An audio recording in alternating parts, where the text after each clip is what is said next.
Քանդված ճանապարհներով մի կերպ հասանք Գուդերձի եւ զարմացանք, բազմաթիվ տներ եւ ոչ մի կենդանի շունչ։ Ամայի այս բնակավայրի բնակարանները ժամանակավոր կացարանների էին հիշեցնում։ Փայտաշեն բնակարաններ, որոնց ներսում խիստ անհրաժեշտ իրեր կային՝ մահճակալ, սեղան, աթոռ, ուրիշ ոչինչ, իսկ բնակարանների դռները փակ էին։ Փայտաշեն կացարաններից մի փոքր այն կողմ, սակայն մեզ հաջողվեց հանդիպել այս տների ժամանակավոր բնակիչներին։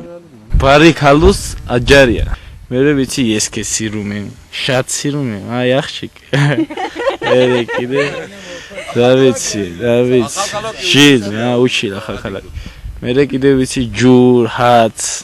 Հայերենի սահմանափակ իմացությամբ այս երիտասարդից էլ ճշտեցինք, որ Գուդերձին կարելի ասել ամառանոցային գոտի է Բաթումիի հարևան համայնքների, մասնավորապես Խուլոյի բնակիչների համար։ Մայիսի վերջին գալիս են եւ աշնան սկիզբ հեռանում իրենց մշտական բնակության վայր։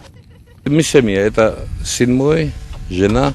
моя, и это... Ես ընտանիքով եմ եկել, ահա իմ կինը, նրանք էլ հարևաններս են, ամռանը այստեղ ենք, որպեսզի ժամանակը զուր չվատնենք, կարտոֆիլ ենք մշակում։ Եկել ենք հավաքելու, այս տարվա բերքը շատ լավն է, ինքներդ կարող եք համոզվել։ Փոքր տարածք է, բայց համարյա կես տոննա կարտոֆիլ եմ հավաքել, դա շատ լավ արդյունք է համարվում։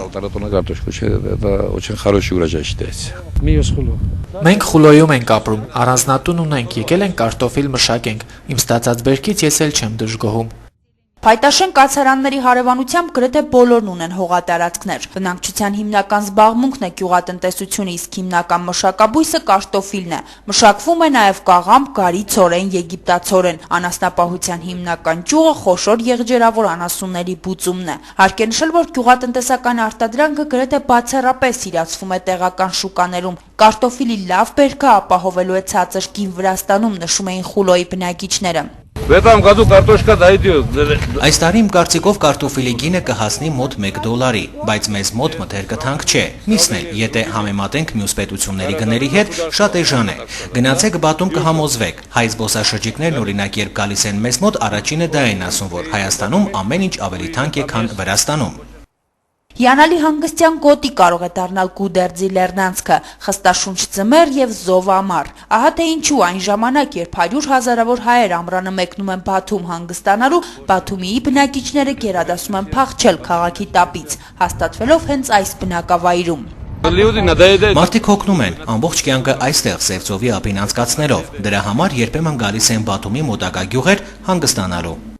Վրացիներն իրենց ապրելակերպից ամենևին էլ չեն դժգոհում, հակառակը հանձինս մեզ տեսնելով օտարերկրյա հյուրերի սկսում են խոսել իրենց իշխանությունների լավագույն հատկանիշների մասին։ Աշխատանք չունեն, կունենան, ճանապարհները քանդված են, կվերականգնվեն, հոգ չէ, ասում են նրանք։ Այստեղ արդեն առանձնատներ են կառուցում, քանդված ճանապարհն էլ կվերականգնվի։ Հավատում ենք, շուտով նորմալ աշխատանք էլ կունենանք։ Այն դիմացի սարը տեսնում եք, հաջորդ տարի եթե գաք, գուցե թե այդ վայրը անճանաչելիորեն փոխված լինի։ Մեր նախագահը օրերս այնտեղ էր, հարցազրույց էր տալիս։ Սահակաշվիլին նշեց, որ այդ տարածքում խոշոր հյուրանոցային համալիր է կառուցվելու։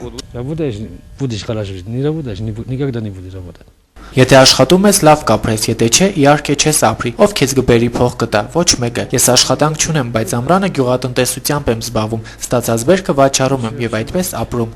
Իդեպ Գուդերձիից Բաթում 120 կիլոմետր է, ճանապարհը վատթար վիճակում է, թեև հավատացնում են, որ այն հիմնովին վերականգնվելու է տուրիզմի զարգացմանն ուղղված քայլերի շրջանակներում։ Այդ դեպքում զբոսաշրջիկներին հնարավորություն կտրվի ավելի հեշտ եւ կարճ ժամանակում հասնել աջարական հանգստավայրեր։ Արմենուհի Վարդանյան, Համբարձում Պապոյան, Կալանյուս, Աջարիա։